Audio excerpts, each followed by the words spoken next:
Hey guys, so what you guys are going to learn today is greatest common factor.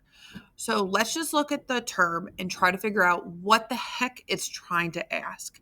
So the words greatest, common, and factor all have very specific meanings. So greatest, some of those synonyms are largest, biggest. So we're looking for the largest item. Common means something that we're going to share. So I'm trying to find something that is shared between two or more numbers. And the thing I'm looking for is a factor. Factor is a term where I am trying to find what two numbers I can multiply together to get to an answer. So each number is considered a factor, but we typically look at them as factor pairs. For example, if I'm trying to get the answer of 6, the factors of 6 typically are thought of as factor pairs is 1 times 6 equals 6. Those two numbers, 1 and 6, are factors. But those aren't the only factors. You have more. You have 2 times 3. So we're going to use a technique which oftentimes is called factor rainbows to be able to figure out what those factors are. We're going to do this with two or more numbers, and then we're going to compare them and look for the largest number that they both share when I find the factors. So greatest, largest, common, shared, factor. Number I get when I multiply them. So we're going to start by doing 12 and 16. So I'm always going to start with the number that I'm working with. So 12. What times 12 gives me 12? The answer is always going to be 1.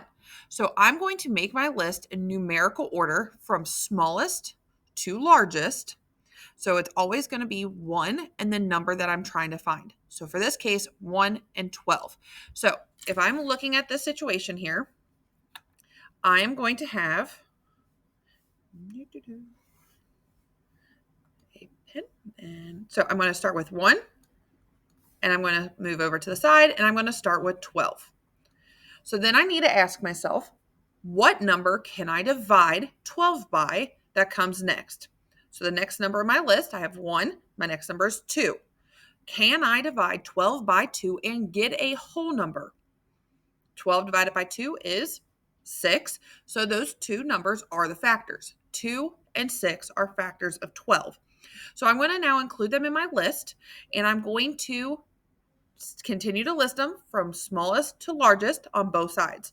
So I'm going to now include the 2 on the left, and I'm going to go 6 is now on the right. So I'm going to keep going. Can I divide 12 by 3? Yes. 12 divided by 3 is going to be 4. So I'm going to put 3 on the left, 4 on the right. As you can see, I'm making my list from smallest to largest. So now if I look at my numbers, I have a 3 over here and a 4 as my next factor. There are no other whole numbers between 3 and 4. So I know my whole list is completed. My total factors for number 12 are 1, 2, 3, 4, 6, and 12. So my list is completed. So now we're going to move down to 16. So I'm going to say, what are my factors for 16? We need to think about, what do I start with? I always start with 1 and itself. So I'm going to start by putting a 1, and I'm going to put a 16 to the right. I'm going to now work from my left, working towards larger numbers. So I'm going to say, what can I divide by? Can I divide by 2? 16 divided by 2, it's 8, so it's a whole number. So both 2 and 8 are factors. I know I can divide this number by 2 because 16 is even. It ends with a 0, 2, 4, 6, or 8. And any number that ends with 0, 2, 4, 6, or 8 is divisible by 2. So I'm going to go back to my list. I'm going to put a 2 on the left, and I'm going to put an 8 on my right. Then I'm going to go back. My next number that I'm going to check is 3. Can I divide 16 by 3 and get a whole number? You cannot. If you do 16 divided by 3, you're going to get a decimal as an answer. Decimals are not factors. So if you want to check with your calculator, you can utilize your calculator for this by going through 16 divided by 3, you're going to get a decimal, so then I would move on. Can I divide 16 by 4? Yes. 16 divided by 4 is 4. So I do not want to list both 4s in my list. I want to just put it once, and I'm going to put it right in the middle. The reason why I put it in the middle is because I have no other numbers that are factors, because 4 and 4 are the pair, and there's no other whole numbers between 4 and 4. So this is my complete list. There's only 5 factors for 16. So now I am looking for the greatest factor that they share. So I want to start on the right because I'm looking for the largest. And I'm going to check 12. Is 12 in both lists? No. Is 6 in both lists? No. Is 4 in both lists? Yes. So they are both present. They both have a 4. So my greatest common factor is 4. Okay, so now we're going to move to our next slide. Whoop.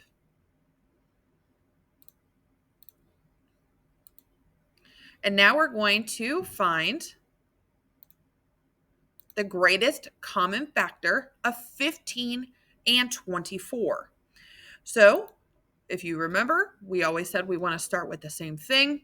So we're going to start with 1 and 15. I'm going to list them in order. So I'm going to put the 1 on the left. 15 is on the right. Now I'm going to check with my next whole number in my list, which would be 2. Can 15 be divided by 2 and get a whole number? It can't. 15 divided by 2 is 7.5. So 7.5 and 2 are not factors. So I also know this because 5 is odd, and I cannot divide an odd number by 2 and get a whole number. So I'm going to move on to my next factor. Can I divide 15 by 3? Yes. 15 divided by 3 is 5. So I'm going to put the 3 on the left. 5 will go on the right. The only other whole number I have between 3 and 5 is 4. 4 times 4 is 16, not 15. So I know that this is my complete list of factors for 15. If you notice, not all numbers have a lot of factors. Some of them have significantly more factors than others. So you'll notice that 24 is going to have several more factors than 15. So we're going to now move on to number 24. So I am going to start with 1 and itself. 24 is even, so I know I can divide 24 by 2. So 24 divided by 2 is 12. So my factors are 2 and 12. Can I divide 24 by 3? Yes. 24 divided by 3 is 8. So I'm going to put a 3 on the left, 8 on the right. I'm just trying to work from smallest to largest. And as you notice, my numbers are getting small pretty quick. Just because your number is large does not mean you're going to necessarily have to go through each individual number. Okay, now I'm going to check with 4. Can I divide 24 by 4? Yes. So my two factors for 24 divided by 4 is 4 and 6. So I'm going to put 4 on the left, 6 on the right. The only other whole number I have between 4 and 6 is 5. So I need to ask myself, can I divide 24 by 5 and get a whole number? You cannot. You're going to get 4 plus a decimal. So I know my answer is done. These are all of my factors for 24. So now I'm looking for the greatest common factor. So the largest number they both share when finding their factors. I'm going to start on the right because I'm looking for the largest. So I'm going to start with 15. Is 15 in both lists? No. Is 5 in both lists on either side? No. Is 3 on both lists? Yes. So my greatest common factor for 15 and 24 is 3. And remember, when I'm trying to find the greatest common factor, I'm typically splitting things up. So if I'm looking at a word problem, I'm going to try to figure out when things are getting split into groups, how many groups can I have? Those are going to be the problems that I'm looking for greatest common factor. And we call this a factor rainbow because I can connect the factors to create a rainbow. So I can say that 1 and 15 are factors and 3 and 5 are factors. I can do the same thing down here and I can say 4 and 6 are factors. I can change my color to make it look like a rainbow. 3 and 8 are a factor. I can say 2 times 12 are factors, and these are the factor pairs. So the ones that connect together are factor pairs. So 24 has 4 factor pairs, while 15 has 2 factor pairs. And this also helps because if I'm dividing, if I was saying 15 divided by 3, if I look at the factor pair, the answer would be, my quotient would be 5. If I said 15 divided by 1, my pair would be the answer. So my quotient of 15 divided by 1 would be 15. So whenever you're doing division, your divisor and your quotient are, if they're both whole numbers, those are factors for the number in your dividend, which is the number on the inside. Okay, so now that we know how to find the greatest common factor, what we're going to do now is we're going to look at a word problem to determine why we know it's a greatest common factor question and how do we solve it. So let's look at our last slide. So we have a word problem that Sarah has 16 red flowers and 24 yellow flowers. She wants to make bouquets with the same number of each color flower in each bouquet. What is the greatest number of bouquets that she can make? So the first thing I'm going to ask myself with this when I'm reading it is, am I getting more of something, or do I have the maximum amount of an item that I'm going to be splitting up?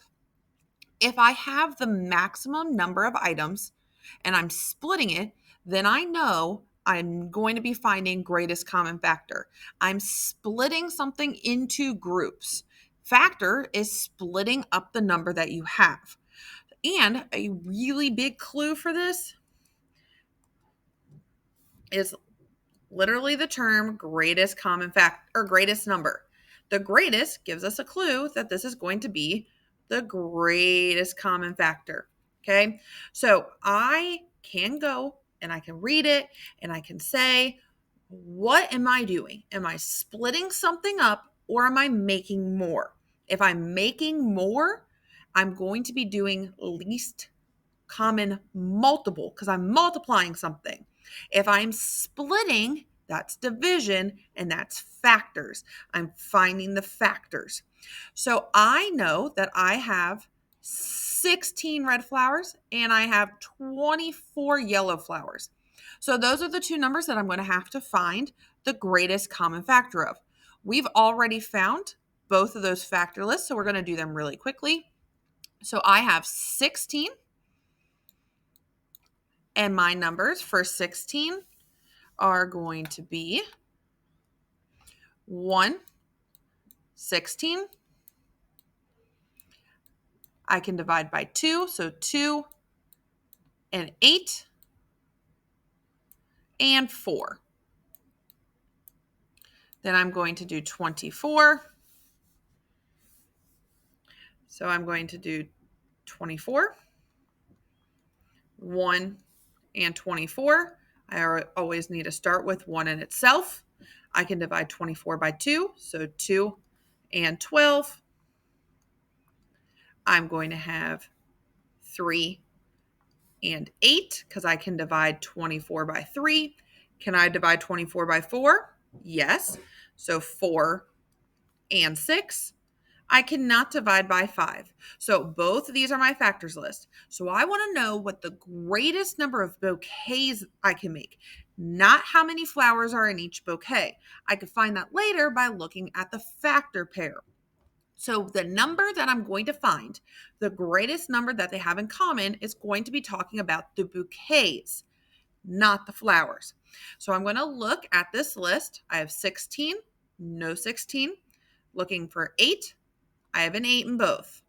So I have 8 for 16 and 8 for 24. So what does that 8 mean? That's how many bouquets I have. So I can have 8 bouquets. But if the question also asked how many flowers are in both of each color, I can just look at the factor pair.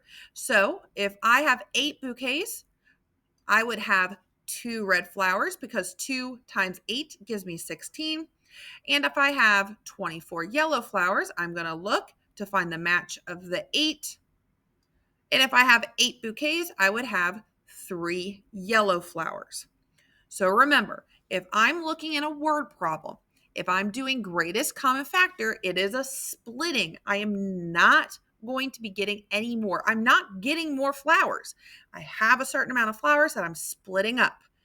And typically, we're going to have some clues asking for the largest number or the greatest number. The synonyms are going to be helping us. I hope this helped. If you have any questions, you can rewatch the video, and you're going to be trying some problems by yourself. I hope you have a great day. Bye.